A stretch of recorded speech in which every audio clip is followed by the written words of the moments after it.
Endi asos eritmas, asosda o'zi nimaga suv bilan reaksiya kirishmaydi? Chunki suvda ham OH bor, asosda ham OH bor. Bizga reaksiya ketish uchun nimadir asos bo'lishi kerak-da. Almashinadimi yo birikadimi nimadir bo'lishi kerak. Masalan, endi kaliy OH ga, ya'ni ishqorga kislota bo'ladigan bo'lsa, bu yerda reaksiya ketadi. To'g'rimi? Xo'p, ishqorning ichida OH bor, kislotaning ichida H bor. Billa suv bo'lib chiqib ketadi. Endi ishqorning ichida metal bor, kislotaning ichida kislota qoldig'i bor. Metal va kislota qoldig'i billa bo'lib tuzni hosil qiladi. To'g'rimi? Tuz va suv hosil bo'lar ekan. Bu yerda reaksiya ketyapti. Xo'p, reaksiya turi qanaqa desa, reaksiya turi almashinish bo'ladi. Almashtirishyapti. To'g'rimi? Xo'p, endi agar reaksiya ketsa, reaksiya bor joyda nima bo'lar ekan? Mol vazifasini bajarar ekan. Qanday qilib mol vazifasini bajaradi? Masalan, yana bitta tenglama. 600 gram eritma, 600 gram 30% eritma. Qancha? 180 gram, ha? 600 gram 30% 180 gram. Yana tuz taqsim eritmaga tenglama tuzyapmiz. Hozir bu yerda foiz topaylik. Unda nima bo'ladi? Gram taqsim gram bo'ladi. Xo'p, xuddi shu eritmaga natriy tushyapti ekan. Natriy tushsa, eritmani massasiga ta'sir bo'ladimi yo'qmi? Yo'q. Bo'ladi. Bo'lmaydimi? Bo'ladi. 600 gram massa nima bo'ladi? 600 dan oshadi. Har bitta natriy tushishi, natriyning massasi qancha? 23. 23 gramdan ortib borar ekan. Bitta natriy tushdimi? 623. Ikkita natriy tushdimi? 646. Uchta tushdimi? 669. 669. 3 kere 23 qilyapmiz, 669 bo'ladi. Xo'p, endi natriy tushsa, natriy nima qiladi? Natriy nima qiladi? Suv bilan reaksiya kirishadi. To'g'rimi? Har bitta natriy bitta suv bilan reaksiya kirishadi. Suvni parchalaydi. H bilan OH ga parchalab turib, OH ni nima qiladi? O'ziga biriktirib oladi. Ha shunda natriy OH hosil bo'ladimi? Keyin H2 nima bo'ladi? Gaz bo'lib chiqib ketadi. Xo'p, natriyning bittasiga bitta OH kerak ekan. Bitta H nechta H2 bo'lib chiqib ketadi? 0.5 ta H2. Agar sizlarda litrda so'rasa 11.2 litr, har qanday gaz 1 mol 22 litrmidi? Yarim moli 11.2 litr. Gramda so'rasa bitta H 1 gramga to'g'ri kelaveradi. To'g'rimi? Har 23 gram natriy 18 gram suvdan 17 gram OH ni biriktirib 40 gram natriy OH hosil qilyapti ekan. 1 gram vodorod gaz bo'lib chiqib ketyapti. Gaz bo'lib chiqib ketyapti. Qayerdan chiqib ketyapti? Ya'ni idishdan, to'g'rimi? Eritmani tark etyapti. U holatda nima qilamiz? Biz pastdan minus qilish kerak. Biz tuz taqsim eritma deyapmiz-ku. Tepaga faqat tuz yoziladi. Ya'ni erigan modda, Pastga eritma deyapmiz. Endi eritmaning tarkibiga ikkita narsa kirmaydi. Nima kirmaydi? Cho'kma bilan gaz kirmaydi, to'g'rimi? Cho'kma tushdi dedimi, pastdan minus qilamiz. Gaz chiqdi dedimi, pastdan nima qilamiz? Minus qilamiz. HSdan chiqmasin. Xo'p, endi mana shu yerda natriy har bitta tushishi 23 gramga orttirar ekanmi? Endi biz bitta ish qilamiz. Natriy noma'lum bo'lsa-chi, X bilan kiramiz, faqat X ni o'zi bilan kirmaysizlar. 23 X shaklida kirasizlar. To'g'rimi? Keyin natriy tushdi, suv bilan reaksiya kirishdi, gaz chiqibdi. Gaz chiqyapti ekan, nima qilay? Pastdan ayirayman. 1 grammi? -1x. Madam 23 gramni 23x qo'ygan bo'lsam 1 gramni 1x qilaman, faqat u chiqib ketgani uchun minus shaklida kiryapman. Minus 1x bo'lyapti. To'g'rimi? Endi 23 gram tushar ekan, 1 gram chiqar ekan. Eritma massasi qanchaga ortadi? 22 gramga ortadi. 600 gramga 1 mol natriy tushsa, natriy pastga tushdi. Lekin natriy nima qilmaydi? Suvda erimaydi. Suv bilan reaksiya kirishadi va asos hosil qiladi. Asos endi suvda eriydimi? Eriydi. To'g'rimi? Tepaga eriyotgan moddani yozish kerak. Demak, 23 emas, nechini? 40x dir. Ammo dastlabki eritma nimada? Eritmasi. Bu ham natriy OH eritmasi bo'lishi kerak. Sizlar misol uchun sulfat eritmasini yoniga natriy OH yoza olmaysizlar. Natriy OH eritmasiga natriy tushsa, Keyin natriy yana natriy OH hosil bo'ladi, keyin natriy OH nima qilamiz? Qo'shamiz. Endi 23x ni tepaga necha holat yozamiz? 40x shaklida kiryapmiz. Tushunarlimi? Xo'p, endi natriyimiz kalsiy, masalan. Kalsiyning massasi qancha? 40. Noma'lum shaklda 40x. Endi tepaga u 40 kalsiy 74x. Aga yozoraymi? Kalsiy suv bilan reaksiya qilishyapti. Kalsiy OH hosil qildi va vodorod chiqadi, to'g'rimi? X bo'ladi. Kalsiy ikkita OH kerak ekan. Ikkita suvdan oladi. Ikkita suvdan Bitta H2 chiqadi. bitta H2, 1 mol H2 chiqadi. Endi mana shu yerda nima qilasizlar? 40x 36x. To'g'rimi? Suvda 1 moli necha gram? 18 gram. Lekin men kalsiyni 1 moliga 2 mol suv reaksiyaga tushgani uchun 36x qo'yapman. Oxirida x masalan 2 chiqsin. 2. 40 gramdan 2 ta degani. Necha? 80. 36 gramdan 2 ta degani. 72. To'g'rimi? Lekin 72 gram suv bu 2 mol emas. Necha mol? 4 mol. Endi u holatda x vazifasi nima bo'lar ekan? Marta. Mol emas, marta bo'lar ekan. Ya'ni 2 moldan qancha marta katta? X chiqdimi? 2 moldan 2 marta katta. Endi mana shu yerda xulosa qilib qo'yishimiz kerak, qachon x vazifasi marta vazifasini bajaradi desa, reaksiya bo'lish kerak va koeffitsient bo'lish kerak. Koeffitsient bormi? Bor. To'g'rimi? Aslan misol 36 gram shaklda kiryapsizlar, 1 molga 36 gram. To'g'rimi? Xo'p, shunda qanaqachi? Nima deydi? 40 gramga necha gram biriktiramiz? 34 gram. 74 gram kalsiy OH'ni keyin tepaga yozasizlar. 40x pastga qo'shiladi, tepaga 74x qo'shiladi. To'g'rimi? Endi mana shu yerda e'tibor berishimiz kerak bo'lgan joylar bor. Qanday desa, foiz konsentratsiyadan tashqari molyar konsentratsiyani so'rayapti bizdan.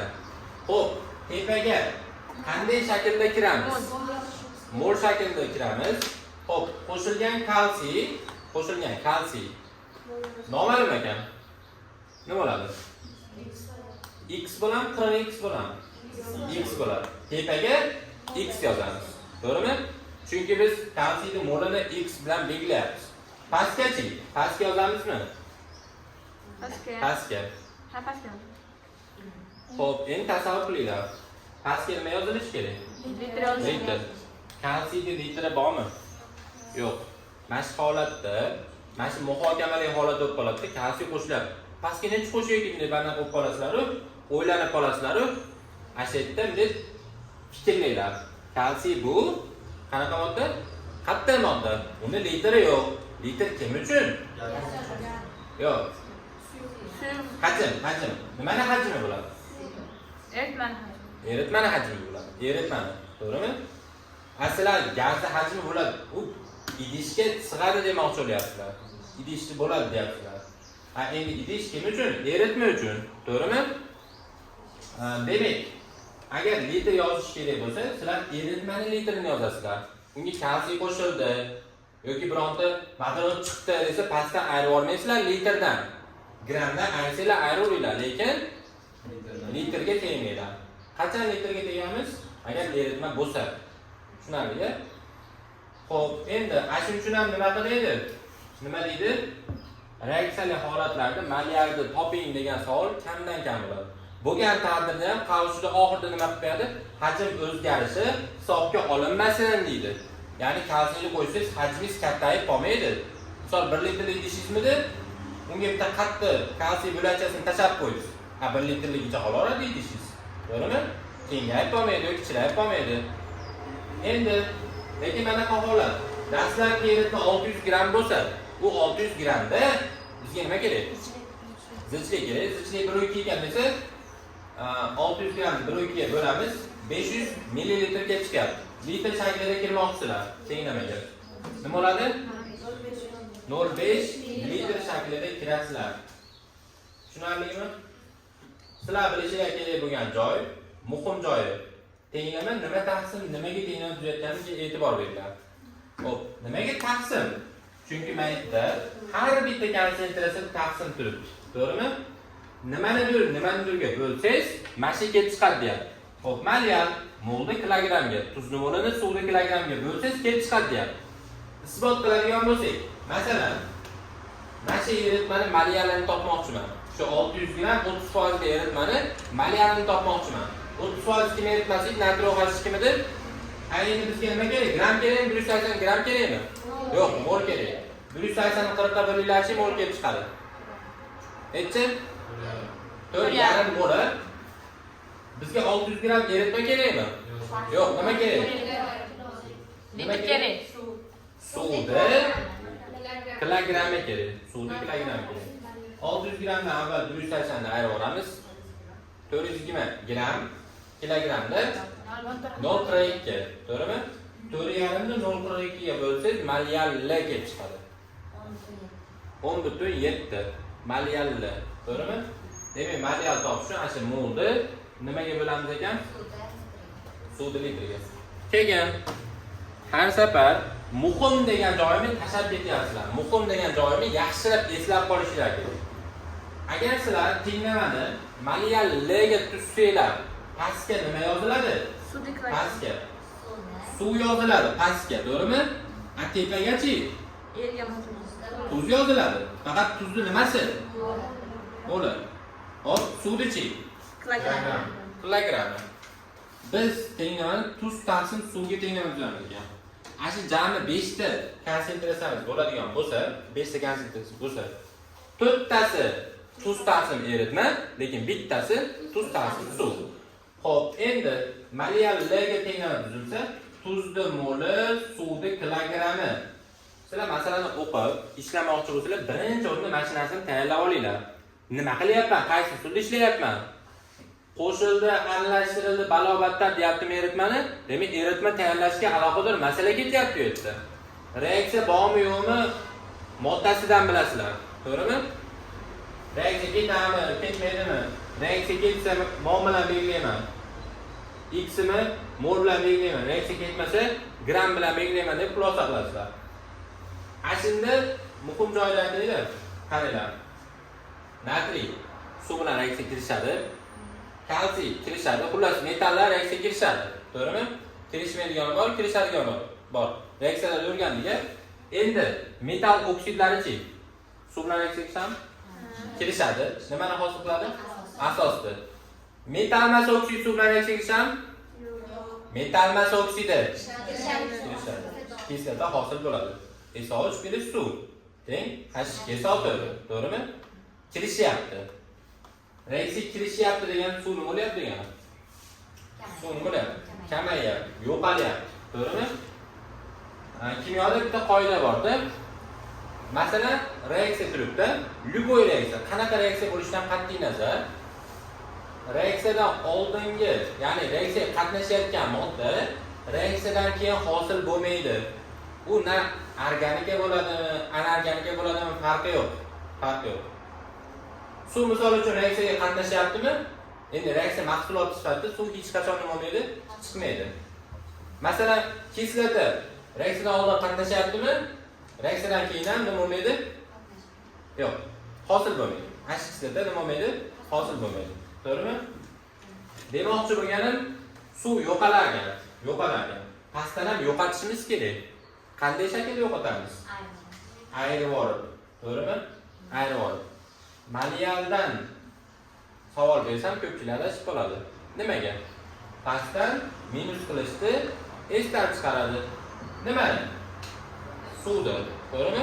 Va suvni nimasini yozishni esdan chiqaradi? Kilogramm. 100 gram suv desa kilogramm shaklida necha yozasizlar? 0,1 kilogramm shaklida yozasizlar. 200 gram suv desa-chi? 0,2 kilogramm shaklida yozasizlar. Xo'p, minus bo'lyapti suv. Qancha minus bo'lyapti? Natriy uchun 18 gram, a kilogramda 0,018. Noma'lum bo'lsa x minus 0,018x. Endi kalsiy bilan kelsa, men 18 da aylanmayman ekan. 36 dan aylanmayman ekan. Alyuminiy bilan kelsa-chi? Alyuminiy 3 ta bo'ladi. 3 ta suvning massasi 54 a? 54. Noma'lum shaklda bo'lsa 54 x, faqat kilogramm shaklda bo'lsa 0.054 x ni pastdan ayiramiz. Suvning massasi kamayarkan, tuzning massasi ham ortadi, moli ham ortadi. To'g'rimi? Tuzlar tepada, suvlar pastda. Shunaqa qilib masala ishlayapmiz. Masala aytib ko'rsam bo'ladimi?